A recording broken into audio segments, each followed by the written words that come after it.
쌀쌀한 날씨에도 불구하고 주말을 맞아 산과 들에는 나들이 객들로 붐볐습니다. 오색 단풍이 물든 산자락에서 시민들은 늦가을 정취를 만끽했습니다. 세월호 참사 200일째를 맞아 진도 팽목항에서 참사의 아픔을 잊지 않기 위한 추모 문화제가 거행됐습니다. 서울의 한 사립박물관장 창고에서 40여 점의 도난 불교 문화재가 발견됐습니다.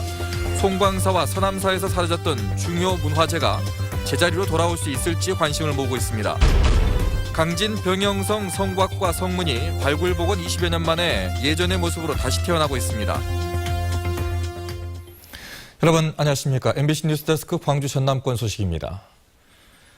가을의 문턱을 훌쩍 넘어 어느새 만추로 향하고 있습니다. 11월의 첫날 흐린 날씨에도 불구하고 산과 들은 가을 정취를 즐기려는 나들이객들로 붐볐습니다. 이계상 기자입니다.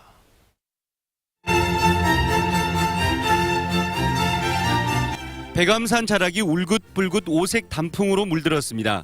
산 정상에서 시작된 단풍은 어느새 산사 앞마당까지 내려왔습니다.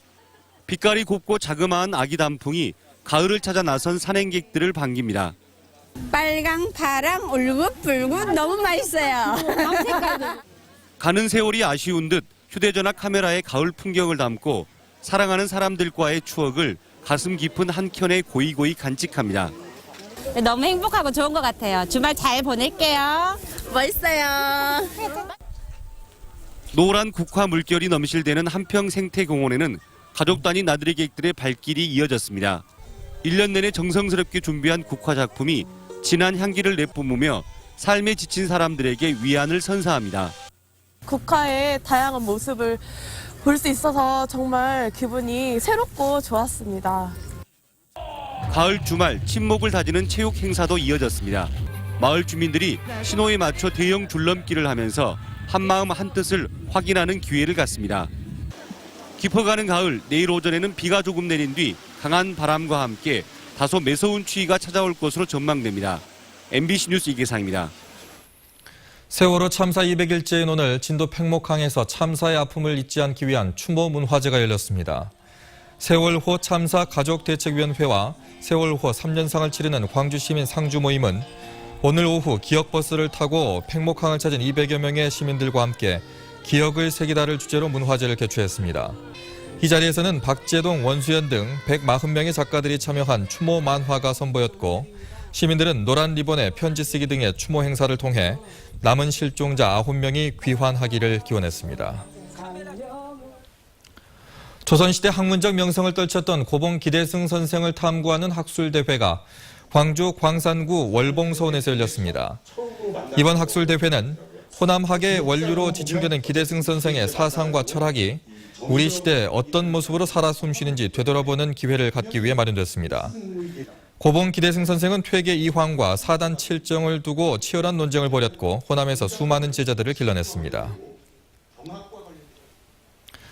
최근 한 사립박물관장의 개인 창고에서 무려 40여 점의 도난된 불교 문화재가 발견된 사건이 있었습니다. 특히 이 가운데는 우리 지역 사찰인 송광사와 서남사에서 사라진 석점의 중요 작품들도 포함되어 있는데 다시 제자리로 돌아올 수 있을지가 걱정입니다. 문형철 기자입니다.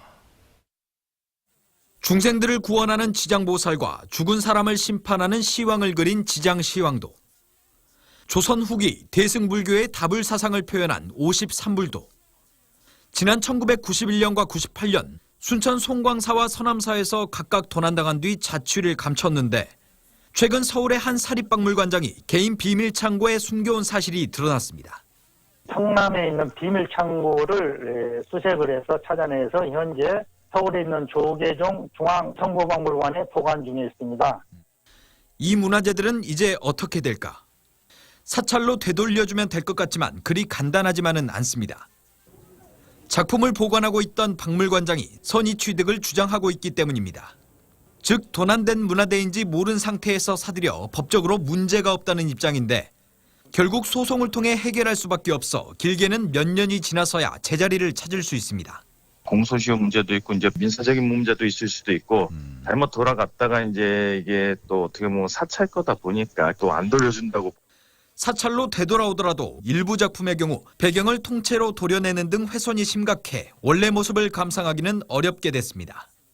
송광사에 있던 16국사 진영 가운데 지난 1995년 도난당한 이 10석점의 작품들.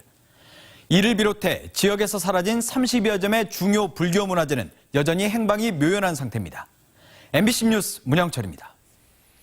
오늘 낮 12시쯤 영암군 3호읍 대불산업단지 내 교차로에서 승용차 2대가 충돌해 운전자 45살 김모 씨가 숨지고 다른 차량에 타고 있던 2명이 다쳐 병원으로 옮겨졌습니다. 경찰은 한 차량이 신호를 위반해 주행하다 사고가 난 것으로 보고 목격자 등을 상대로 정확한 경위를 조사하고 있습니다. 무안과 제주를 잇는 전기 여객기가 오늘 무안국제공항에서 취항했습니다.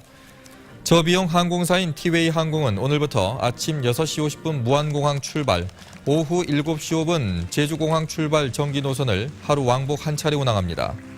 티웨이 항공은 또 내년 4월부터 중국 텐진과 일본 오사카에도 전기 노선을 개설할 계획인데 이에 앞서 이달과 다음 달 중국과 일본 항로에 부전기 노선을 각각 취항할 예정입니다. 강진 병영성 성곽과 성문이 발굴 복원이 시작된 지 20여 년 만에 예전의 모습으로 다시 세워지고 있습니다. 관아 건물 등 성 내부 시설도 내년이면 윤곽을 알 수 있게 됐습니다. 최준수 기자입니다. 지난 1991년부터 발굴 복원이 시작된 강진 병영성. 조선 태종 때부터 제주를 포함한 호남 지역 육군의 최고 지휘부로 480년 가까이 활용하다 갑우경장 이후 폐영된 뒤 100여 년 만에 발굴이 시작된 것입니다. 내년이면 성곽 윗부분 담장격인 여장과 4개 성문 가운데 남은 1개도 복원이 끝납니다. 지금 저희들이 시공한 게 약 50%, 한 700m, 750m 정도 시공이 돼 있는 상태고, 그리고 이제 북문은 내년 하반기 준공을 목표로 해서 지금 시공 중에 있습니다. 강진군은 성곽 복원과 함께 성 내부에 대한 발굴 조사를 내년 초에 마칠 계획입니다. 그 발굴 조사가 내년 2월 초에 완료가 되면 내년에는 그 종합 정비 계획을 수립해서 2016년부터 복원해 나갈 계획입니다. 병영성 복원 종합 정비 계획이 끝나면 성 내부 관아 건물과 연못 그리고 성곽 외부 방어용 수로의 윤곽이 드러날 것으로 보입니다. 하지만 23년 동안 추진한 복원 사업의 공정이 54%에 그치고 있어 복원 목표 연도인 2020년 완공은 어려울 전망입니다. MBC 뉴스 최진수입니다. 광양공공도서관이 대통령 소속 도서관 정보정책위원회와 문화체육관광부가 시행한 2014년 전국 도서관 운영평가에서 우수 도서관으로 선정됐습니다. 이번 평가는 전국 2,600여 개 도서관을 대상으로 진행됐으며 광양공공도서관은 온가족 도서관 나들이 등 특색 있는 프로그램과 함께 수요자 중심의 평생교육 프로그램을 운영하는 데 높은 평가를 받았습니다. 광주 지역 4개 대학 총동창회가 우위와 친목을 다지는 축구대회를 열었습니다. 전남대와 조선대, 호남대와 광주대 등 4개 대학 총동창회는 졸업생과 재학생을 중심으로 축구팀을 구성해 승자승 방식으로 실력을 겨뤘습니다. 오늘 행사를 통해 마련된 상금은 광주 MBC에 전달된 뒤 연말에 이웃돕기 성금으로 쓰일 예정입니다. 전남 드래곤즈가 12세 이하 선수 발굴을 위한 공개 테스트를 오는 12월 6일 광양시 금호동 송죽구장에서 시행합니다. 대상은 초등학교 3학년에서 5학년까지로 축구에 관심이 있는 일반 학생과 유소년 선수 모두가 참가할 수 있으며 접수 기간은 오는 12월 3일까지입니다. 전남 지역 환자 진료비의 30% 가까이가 다른 지역 의료기관에서 사용되는 것으로 나타났습니다. 국민건강보험공단에 따르면 의료급여를 포함한 지난해 전남 지역 주민들의 전체 진료비는 2조 8,460억 원이었고 이 가운데 8,433억 원이 타 지역 의료기관에서 사용됐습니다. 이를 비율로 환산하면 29.6%로 세종시와 전북에 이어서 전국에서 3번째로 높은 수치입니다. 또 전남 지역 주민의 관내 의료기관 이용 비율도 82%에 그쳐 전국에서 가장 낮은 수치를 기록했습니다.